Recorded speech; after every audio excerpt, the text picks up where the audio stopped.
ఆలయం రథసప్తమి వేడుకలకు ముస్తాబవుతోంది. ఈ నెల 25న సూర్యుడి జయంతి సందర్భంగా ఈ వేడుకను అంగరంగ వైభవంగా నిర్వహించనుంది టీటీడీ.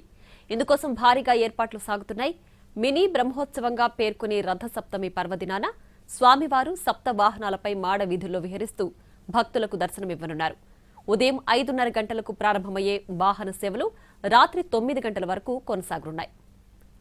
దీనికి సంబంధించి మరిన్ని వివరాలు తిరుమల నుంచి మా ప్రతినిధి మోహన్ ప్రసాద్ అందిస్తారు.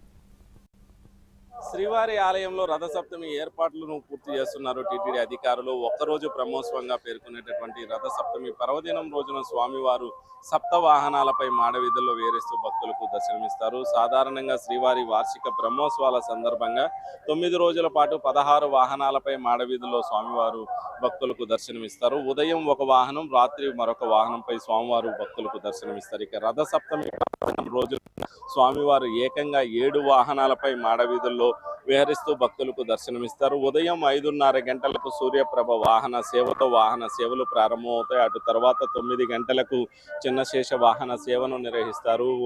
ఉదయం 11 గంటలకు గరుడ వాహన సేవను నిర్వహిస్తారు. మధ్యాహ్నం 1 గంటకు హనుమంత వాహన సేవను నిర్వహిస్తారు. ఇక 2 గంటలకు శ్రీవారి పుష్కరిణిలో చక్రస్నాన ఘట్టాన్ని నిర్వహిస్తారు. ఇక సాయంత్రం 4 గంటలకు కల్పవృక్ష వాహనాన్ని నిర్వహిస్తారు. సాయంత్రం 6 గంటలకు సర్వభూపాల వాహనాన్ని నిర్వహిస్తారు. ఇక రాత్రి 8 గంటలకు చంద్రప్రభ వాహన సేవతో స్వామివారి వాహన సేవలు ముగుస్తాయి. ఇలా ఒకే రోజు స్వామివారు సప్త వాహనాలపై మాడవీధుల్లో విహరిస్తూ భక్తులకు దర్శనమిస్తున్నటువంటి నేపథ్యంలో స్వామివారి వాహన సేవలను ప్రత్యక్షంగా తిలకించేందుకు లక్షలాది మంది భక్తులు తిరుమలకు తరలి వస్తారని టీటీడీ అంచనా వేస్తుంది. అందుకు అనుగుణంగా ఏర్పాట్లు చేస్తుంది. రథసప్తమి పర్వదినం రోజున ఉదయం నుంచి కూడా భక్తులు మాడవీధిలో ఉన్నటువంటి గ్యాలరీలోకి చేరుకుంటారు. దాంతో వారికి ఎండ తీవ్రత నుంచి ఇబ్బందులు కలగకుండా ఉండేందుకంటూ మాడవీధిలో ఉన్నటువంటి గ్యాలరీలు అన్నింటినీ కూడా షెల్టర్స్ గా మార్చివేస్తున్నారు. శ్రీవారి ఆలయం ముందు జర్మన్ షెల్టర్స్ వేస్తుంటే మాడవీధులంతా కూడా పందిర్లను ఏర్పాటు చేస్తున్నారు. దీంతో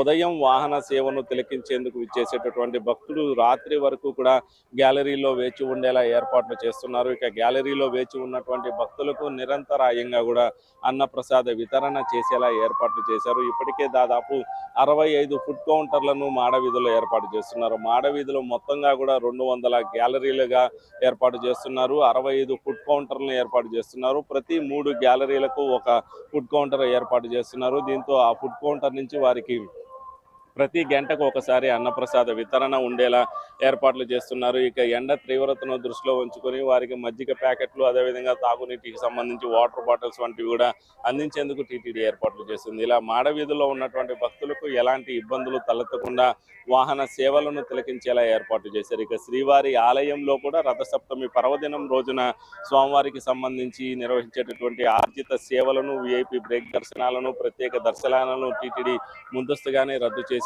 శ్రీవారి దర్శనం కోసం ఇచ్చేసేటటువంటి భక్తులలో సామాన్య భక్తులకు ప్రాధాన్యత ఇచ్చేందుకు టీటీడీ నిర్ణయం తీసుకుంది. ఇక సర్వదర్శనం భక్తులకు తిరుపతిలో జారీ చేసేటటువంటి దర్శన టోకన్లను కూడా 24వ తేదీ నుంచి 26వ తేదీ వరకు కూడా టీటీడీ రద్దు చేసింది.